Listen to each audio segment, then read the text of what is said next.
ओम अज्ञानतिमिरन्धस्य ज्ञानाञ्जनशलाखया चक्षुरुन्मीलितं येन तस्मै श्रीगुरुवे नमः। नमो ओं विष्णुपदाय कृष्णप्रेष्ठाय भूतले श्रीमते भक्तिवेदान्तस्वामिनिति नामिने। नमस्ते सरस्वती देवे गौरवाणी प्रचारिणे निर्विशेषशून्यवादी पाश्चात्यदेशतारिणे। जय श्री कृष्ण चैतन्य प्रभु नित्यानंद श्री अद्वैत गदाधर श्रीवासदि गौर भक्त वृंदा। हरे कृष्णा कृष्ण कृष्णा हरे हरे, हरे राम राम राम हरे हरे। हरे कृष्णा। तो आगे नारद जी महाराज युधिष्ठिर को बता रहे हैं अपने तपस्या के बल पर हिरण्यकशिपु अत्यंत शक्तिशाली बन गया, लेकिन उसकी आसुरिक जो आदतें थी वो नहीं सुधरी।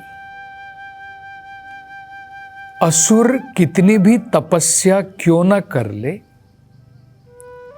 लेकिन उसकी आदतें, उसका व्यवहार, उसके गुण इतनी आसानी से नहीं बदलते। तो इतनी सारी तपस्या करके, इतना शक्तिशाली बन के भी हिरण्यकशिपु हमेशा लगभग मदिरा का पान करता था। मदिरा का पान करने के कारण उसकी आंखें अग्नि की भांति लाल रहती थी, और जब व्यक्ति नशे में होता है तो उसकी आंखें घूमती हैं। तो इन सब आसुरिक गुणों के बावजूद भी, क्योंकि उसने तपस्या के द्वारा ये स्थान प्राप्त किया था, उसके कारण सभी देवताओं को, इन तीन देवताओं को छोड़कर के, त्रिमूर्ति ब्रह्मा विष्णु महेश, इनको छोड़कर के बाकी सारे देवता हिरण्यकशिपु की उपासना करते थे। और हिरण्यकशिपु को संतुष्ट करने के लिए अनेकों प्रकार के उपहार लेकर के आते थे। अनेकों प्रकार की गिफ्ट, उपहार लेकर के आते थे। हिरण्यकशिपु इतना दुष्ट बन गया था कि जब ब्राह्मण गण अनेकों प्रकार के यज्ञ करते थे, और यज्ञ में देवताओं के लिए जो आहुति डाली जाती है, हर एक देवता का यज्ञ में अलग अलग भाग होता है,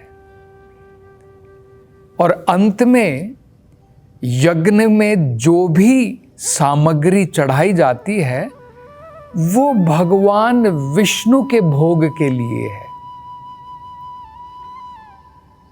तो यज्ञ में अलग अलग देवता का अलग अलग उसमें भाग होता है। लेकिन ये दुष्ट हिरण्यकशिपु क्या करता था, जो भी वस्तु, जो भी आहुति यज्ञ में चढ़ाई जाती थी उसको स्वयं भोगता था। किसी देवता को जिनका वो भाग होता था उनको भी प्रदान नहीं करता था। तो इस प्रकार से हिरण्यकशिपु ये कार्य करता था। अपने तपस्या के बल से उसने इतनी ताकत प्राप्त कर ली थी कि पृथ्वी हिरण्यकशिपु से डर के मारे, भय के कारण, पृथ्वी जो है अनेकों प्रकार के उत्पाद, अनाज, फल फूल जो भी पृथ्वी पर उगता है, बिना कृषि के, बिना खेती किए हुए हिरण्यकशिपु को प्रदान करती थी। अब देखिए, हम लोग अगर कुछ चाहते हैं, अगर हम चावल खाना चाहते हैं, हम गेहूं लेना चाहते हैं, हम दाल उगाना चाहते हैं, तो हमें बड़ी मेहनत करनी पड़ती है। हमें पहले खेत को अनेकों प्रकार से, उसमें से जो घास है, अनेकों प्रकार के जो बेकार के उसमें पेड़ उगे हुए हैं, वो निकाल करके फेंकने पड़ते हैं। फिर हमें उसे बोना पड़ता है, पानी डालना पड़ता है, खाद डालनी पड़ती है। फिर जाकर के बहुत महीनों के बाद में पृथ्वी हमें अनाज देती है। लेकिन यहाँ पर देखिए, वो इतना शक्तिशाली हो गया है कि उसके भय के कारण पृथ्वी जो है उसे सब कुछ प्रदान कर रही है। इसी प्रकार से समुद्र और जो अनेकों नदियां हैं, वेदों के अनुसार एक तुलना की गई है कि समुद्र एक पति के बराबर है और नदियां जो हैं वो अनेकों पत्नियों के बराबर हैं। क्योंकि देखिए, सारी नदियां वापस आकर के समुद्र में ही मिलती हैं और समुद्र से ही बाद में बिखर करके जाती है अलग अलग जगहों पर। वाष्पीकरण से पानी बादल में जाता है और यही बादल जब बरसते हैं तो अनेकों नदियां आती हैं और ये सारी नदियां सागर की तरफ जाती हैं। तो सागर, समुद्र और सारी नदियां, इनमें जो अनेकों प्रकार के आभूषण, रत्न पाए जाते हैं, ये सब हिरण्यकशिपु को उसके भोग के लिए ये प्रदान करते थे। और जो दो पहाड़ों के बीच में जो घाटियां होती हैं, जिसे वैली कहते हैं, वैली, घाटी, ये घाटियां जो हैं हिरण्यकशिपु के भोग का स्थान बन गई।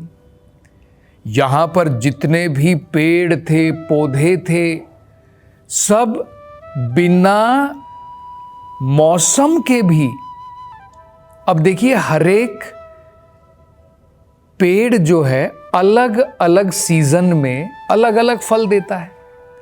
जैसे अगर आप आम के फल चाहते हैं तो हमको गर्मियों में मिलते हैं, सर्दियों में तो नहीं मिलेंगे। जो पेड़ है वो गर्मी के समय में आम के फल देते हैं। लेकिन हिरण्यकशिपु के भय से ये पेड़, ये पौधे, फल और फूल बिना किसी प्रॉपर मौसम के भी, बिना किसी सीजन के भी भय के कारण इसको प्रदान करते थे। आगे ये भी बताया है कि जो 3 अलग अलग देवतागण के अलग अलग विभाग हैं, जैसे इंद्र देवता का विभाग वर्षा का विभाग है, वरुण देवता का विभाग पानी का विभाग है, वायु देवता का विभाग वायु का है और पानी को सुखाने का है। इसी प्रकार से अग्नि का कार्य जो है सभी प्रकार की वस्तुओं को जला डालना है। अब देखिए, ये सारे अलग अलग विभाग अलग अलग देवता कार्य करते थे। वायु के लिए वायु देवता, अग्नि के लिए अग्नि देवता, वर्षा के लिए इंद्र देवता, सागर और पानी के लिए वरुण देवता। लेकिन हिरण्यकशिपु तपस्या के बल से इतना ताकतवर हो चुका है कि इसे अब किसी देवताओं के सहयोग की कोई आवश्यकता नहीं पड़ती। वो स्वयं अकेला सभी प्रकार के जो विभाग हैं उनको अकेला नियंत्रण में रखता था। मतलब बारिश भी अगर आनी है तो हिरण्यकशिपु के नियंत्रण के अनुसार, वायु अगर चलनी है हिरण्यकशिपु के नियंत्रण के अनुसार, सागर अगर उसके अंदर में लहरें जाती हैं, अगर नदियों के अंदर में पानी भरना है, सब हिरण्यकशिपु की आज्ञा के अनुसार। मतलब लगभग जो है, जैसे कहते हैं ना कि आध्यात्मिक संसार में कल्प वृक्ष होते हैं, भाई जो हमको चाहिए वो प्राप्त हो जाए। हिरण्यकशिपु ने अपनी तपस्या के बल पर इस प्रकार की सिद्धि, इस प्रकार की जो है ऐसा स्थान प्राप्त कर लिया था जिसके द्वारा लगभग जो वो चाहता था उसकी सारी इच्छा पूरी होती थी। जैसे आध्यात्मिक संसार में कल्प वृक्ष हैं और सुरभि गाय हैं। सुरभि गाय जो हैं वहाँ आप जो भी प्राप्त करना चाहते हैं और जो कल्प वृक्ष हैं, जो भी आपकी इच्छा है पूरी हो जाती है। तो लगभग इस प्रकार की सिद्धि उसने इस ब्रह्मांड के अंदर में प्राप्त कर ली थी। लेकिन नारद जी युधिष्ठिर महाराज से कहते हैं, हे युधिष्ठिर, ये सब प्राप्त करने के बाद भी दो चीजें वो कहते देखते। एक तो कहते हैं सर्व दिशा, सभी दिशाओं में नियंत्रण प्राप्त करने के बाद भी, और सभी प्रकार के भोग की वस्तु भोगने के पश्चात भी हिरण्यकशिपु के मन के अंदर में संतुष्टि नहीं थी। फिर भी वो असंतुष्ट था, फिर भी वो खुश नहीं था।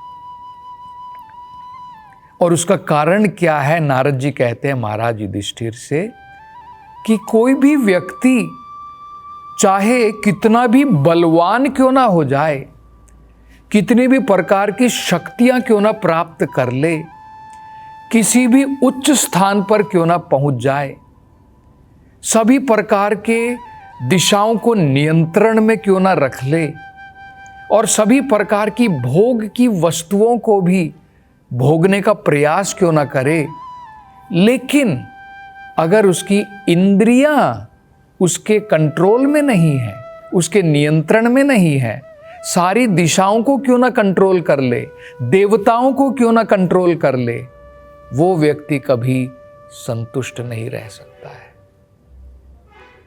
देखिए कितनी बढ़िया बात जो है नारद जी महाराज युधिष्ठिर को बता रहे हैं कि इतना सब कुछ प्राप्त करके लगभग उसकी परिस्थिति ऐसी है, जो चाहता है वो उसको मिलता है। जिस भी प्रकार का भोग, मदिरा का पान हो, अप्सराएं हो, सुंदर स्त्री हो, या जो भी संसार के अंदर में भोग की वस्तुएं हैं, सब प्रकार की भोग की वस्तुएं उसको प्राप्त थी। सभी जगह पर उसका कंट्रोल था। लेकिन फिर भी अगर व्यक्ति अपनी इंद्रियों को कंट्रोल में नहीं रख पाता है, अपने इंद्रियों के ऊपर उसका नियंत्रण नहीं है, वो व्यक्ति जीवन में संतुष्ट नहीं रह सकता है। यही हाल था हिरण्यकशिपु का। वो इंद्रियों का गुलाम था, देवताओं के ऊपर उसका राज था, सारी दिशाओं के ऊपर उसका राज था, लेकिन अपनी इंद्रियों का गुलाम था। तो जो व्यक्ति अपनी इंद्रियों का गुलाम होता है, उसके पास में सभी प्रकार की भोग की वस्तुएं उसे क्यों ना प्राप्त हो जाए, उसे ऐसा स्थान भी प्राप्त हो जाए कि भाई सबको अपने कंट्रोल में रखता है, लेकिन अगर वो अपनी इंद्रियों का गुलाम है, वो व्यक्ति खुश नहीं रह सकता है। इसलिए सबसे महत्वपूर्ण इस भौतिक संसार में, अगर हम मन की संतुष्टि प्राप्त करना चाहते हैं, मन की शांति प्राप्त करना चाहते हैं, वो भोग की वस्तुओं से नहीं मिलने वाली है। ये तो उस प्रकार से हो गया, अग्नि आप जला रहे हैं, अग्नि को अगर आप शांत करना चाहते हैं तो अग्नि को शांत उसमें और ज़्यादा घी डाल करके नहीं होता है। आप अगर उसमें और घी डाल रहे हैं तो अग्नि तो और ज़्यादा भड़केगी।